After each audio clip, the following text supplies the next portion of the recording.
Sa videong ito, hihimayin natin ang nakakalulang yaman ng isa sa pinakasikat na content creator sa Pilipinas. Mula sa milyon-milyong halaga ng mga sports car at luxury SUV, mga nakatagong negosyo, hanggang sa naglalakihang ari-arian na milyones ang halaga. Paano nga ba narating ni Wamos Cruz ang rurok ng tagumpay mula sa hirap? Alamin natin yan. Ngunit bago tayo magsimula, huwag kalimutang mag-like at mag-subscribe sa aking channel. Malaking tulong ito para sa aming mga content creator. Bago natin pag-usapan ang kanyang mga milyones ngayon, balikan muna natin kung saan nga ba nagsimula ang lahat. Hindi naging madali ang buhay para kay Wamos Cruz. Bago siya naging isang sikat na vlogger at milyonaryo, dumaan siya sa matinding hirap ng buhay. Ngunit ang kanyang kapalaran ay nagbago dahil sa kanyang talento, lakas ng loob at kakaibang karisma na pumatok sa masang Pilipino. Unang nakilala si Wamos sa mundo ng social media sa pamamagitan ng platform na TikTok at Facebook. Ang kanyang pinakanakakatawang video, dubbing at lalong-lalo na ang kanyang husay sa pagsasayaw ang naging mitya ng kanyang kasikatan. Naalala nyo pa ba ang kanyang mga dance covers na naging viral sa buong bansa? Doon siya unti-unting nakakuha ng atensyon. Ang kanyang itsura na madalas gawan ng meme ay hindi niya ikinahiyang gamitin. Sa halip, ginawa niya itong asset upang maghatid ng saya sa mga tao. Lalo pang umingay ang pangalan ni Wamos nang sumali siya sa sikat na reality talent show na Idol Philippines noong taong 2019. Bagamat hindi siya pinalad na manalo sa kompetisyon bilang singer, ang kanyang audition video ay nag-viral sa buong Pilipinas. Ang kanyang pagiging totoo sa sarili at ang kanyang determinasyon ang bumasag sa tipikal na pamantayan ng telebisyon. Mula noon, naging bukang bibig na si Wamos Cruz. Ginamit niya ang momentum na ito upang palakasin ang kanyang presensya sa Facebook at YouTube. Dito na nagsimula ang kanyang paglipat mula sa isang simpleng viral sensation patungo sa pagiging isang ganap at sineseryosong content creator. Ang kanyang buhay pag-ibig, lalo na nang makarelasyon niya si Antoinette Gayle, ay naging sentro rin ng atensyon ng publiko na lalo pang nagpataas ng kanyang engagement at views.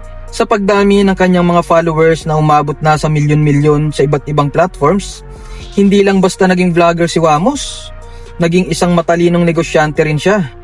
Alam natin na ang kita sa Facebook at YouTube AdSense ay napakalaki kapag umaabot sa milyones ang views ng bawat video. Ngunit hindi doon nagtatapos ang kanyang diskarte.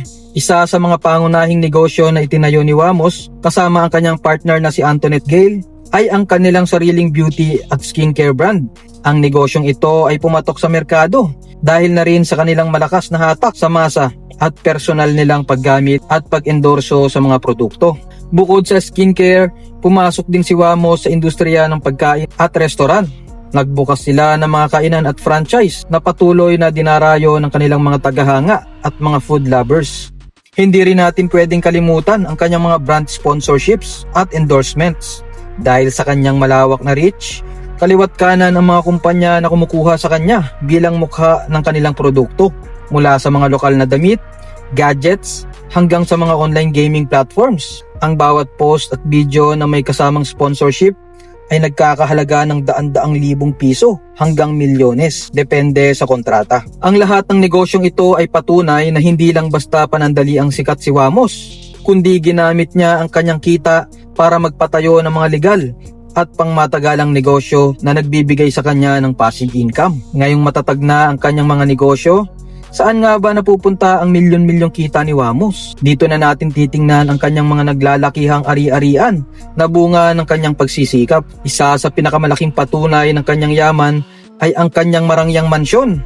Si Wamos ay nakapagpatayo at nakabili ng mamahaling bahay at lupa sa isang eksklusibong subdivision. Ang bahay na ito ay modernong-moderno ang disenyo. May malalawak na kwarto, sariling swimming pool at high-tech na security system. Madalas nating makita sa kanyang mga vlogs ang loob ng kanilang bahay at kitang-kita ang karangyaan mula sa mga kasangkapan hanggang sa disenyo ng bawat sulok nito. Bukod sa kanilang pangunahing tirahan, nag-invest din si Wamos sa mga lupain sa probinsya at iba pang mga ari-arian. Alam ng isang matalinong investor na ang lupa ay hindi nagbabawas ng halaga, kundi tumataas taon-taon. May mga ulat din na bumili siya ng mga condominium units bilang dagdag na investment. Ang mga ari-ariang ito ay hindi lang para sa kanyang luho. kundi para na rin sa seguridad ng kinabukasan ng kanyang pamilya, lalo na para sa kanyang anak na si Baby Major. Mula sa isang barong-barong at simpleng buhay noon, ngayon ay nakatira na sila sa isang palasyo na maituturing dahil sa sipag at tiyaga. Kung namangha kayo sa kanyang mga bahay at negosyo, tiyak na malalaglag ang inyong mga panga kapag nalaman nyo ang laman ng kanyang garahe. Si Wamos Cruz ay kilala rin bilang isang car enthusiast at makikita ito sa kanyang koleksyon ng mga mamahaling sasakyan. Hindi lang basta simpleng kotse ang kanyang pagmamay-ari, kundi mga luxury at high-performance vehicles na nagkakahalaga ng milyon-milyong piso bawat isa. Kabilang sa kanyang garahe ang mga naglalakihang SUV tulad ng Toyota Alphard na kilala bilang sasakyan ng mga mayayaman at sikat dahil sa comfort at luxury nito. Mayroon din siyang mga sports car at iba pang customized na sasakyan na binili niyang cash. Ang bawat sasakyang ito ay simbolo ng bawat milestone na kanyang narating sa kanyang vlogging career. Ngayon, magkano nga ba ang kabuuang net worth ni Wamos Cruz? Kung susumahin natin ang kanyang kita mula sa Facebook at YouTube AdSense na tumatakbo ng ilang taon, ang kita sa kanyang mga skincare at food businesses, ang halaga ng kanyang mga mansyon at lupain, kasama pa ang kanyang milyon-milyong collection ng sasakyan, ang tinatayang net worth ni Wamos Cruz ay naglalaro sa 50 hanggang 100 million pesos at patuloy pa itong lumalago araw-araw. Siya ay isa nangangganap na milyonaryo na nagmula sa ibaba. Ang kwento ni Wamos Cruz ay isang patunay na walang imposible kapag may sipag, tiyaga at lakas ng loob na harapin ang anumang panghuhusga ng ibang tao. Mula sa pagiging isang simpleng dancer na pinagtatawanan ng ilan, ngayon ay isa na siya sa pinakamayaman at pinakamaimpluwensyang content creator sa bansa. Inspiring, hindi ba?